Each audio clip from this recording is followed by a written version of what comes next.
Welcome to this explainer, where we're going to tackle what might just be the ultimate impossible question. Today we're leaving the magic, the myths, and the wishful thinking at the door. Instead, we are diving into the strict, cold, hard laws of physics, neuroscience, and quantum mechanics to explore exactly what happens when our biological machine comes to a complete halt. For centuries, the standard scientific view has been, well, pretty bleak, right?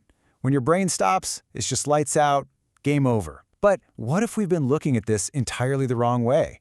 What if the afterlife isn't magic at all, but just advanced physics? We're going to explore some truly mind-bending scientific frameworks that suggest consciousness continuing after death might actually be a fundamental feature of our physical reality. Let's start with Section 1, the baseline and the glitch. It is time to completely rethink the brain. To really understand how an afterlife could exist scientifically, we first have to tackle the infamous hard problem of consciousness. Seriously, why does a chemical soup of 86 billion neurons firing in the dark actually feel like a subjective, personal experience? Mainstream materialism argues that your brain generates consciousness exactly like a car engine makes motion. But the catch? Science still can't explain how that physical generation actually happens. And that's exactly why a growing group of scientists are proposing what's called the transmission hypothesis. They argue the brain isn't a generator at all. Instead, it's more like an antenna, just tuning in to a universal field of awareness. Think about how a television works. If you smash a TV set to pieces, the screen goes black, the hardware breaks. A little kid who doesn't understand broadcasting might think the tiny people inside the box just died. But we know better. The invisible broadcasting signal is still right there in the room, totally unharmed. Under the transmission hypothesis, physical death is just the breakdown of your biological receiver. The signal itself, that primary conscious energy that makes you you, remains completely intact. That takes us to Section 2, Quantum Biology and Information. Welcome to the microscopic quantum mind. So, to find the actual physics backing up this receiver idea, we have to look into the incredibly weird world of quantum biology. This brings us to a revolutionary concept called the OR theory. Formulated by Nobel Prize-winning physicist Sir Roger Penrose and anesthesiologist Dr. Stuart Hameroff, this theory proposes something absolutely incredible. Your brain is essentially a biological quantum computer. They argue that consciousness is processed at the subatomic level, generated by quantum vibrations inside these tiny cellular scaffolds within your neurons called microtubules. And Dr. Hameroff takes this to a totally mind-bending conclusion. He suggests that this quantum information can exist outside the body, perhaps indefinitely, as a quantum soul. Because quantum information literally cannot be destroyed.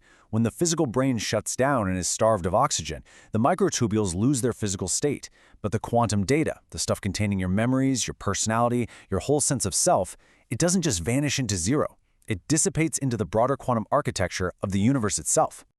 To see how this aligns with fundamental physics, just picture a burning log in a campfire.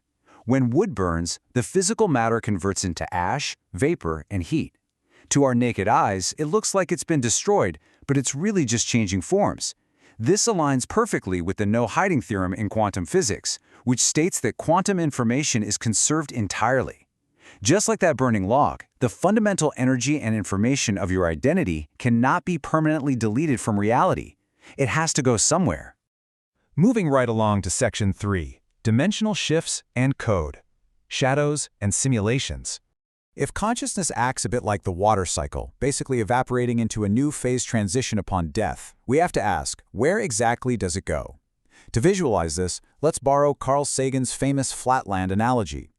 Imagine flatland as a strictly two-dimensional paper universe, populated by completely flat shapes. Now, if a 3D apple were to pass through that flat paper world to the 2D shapes, it would look like a miraculous, sudden anomaly. A dot that appears, expands into a ring, shrinks, and then just vanishes. But the apple doesn't die, right? It just leaves the lower dimension. But here is where things get genuinely wild. What happens when we flip that perspective onto ourselves? Modern physics, like string theory, suggests we are 3D observers living in a multi-dimensional universe, perhaps surrounded by 4D, 5D, or even 11D space. Your physical 3D body might simply be a low-dimensional shadow or a projection of a higher dimensional entity. In this framework, death isn't extinction. It's just the withdrawal of your projection from this narrow 3D plane, while the real you remains completely intact in a higher dimension.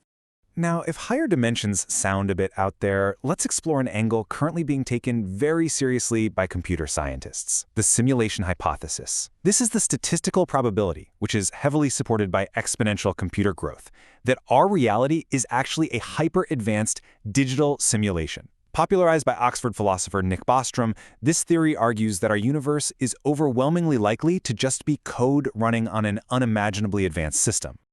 Think about what death means in a video game. When your avatar runs out of health points, you, the player, are perfectly safe sitting on the couch. Now apply that to our reality. If our universe is simulated code, physical death is merely the standard software protocol for logging off. Your body is just a virtual asset rendered by the engine. And death? That's just the moment your consciousness finally removes the VR headset. Section 4. Empirical evidence. Let's put near-death experiences under the microscope.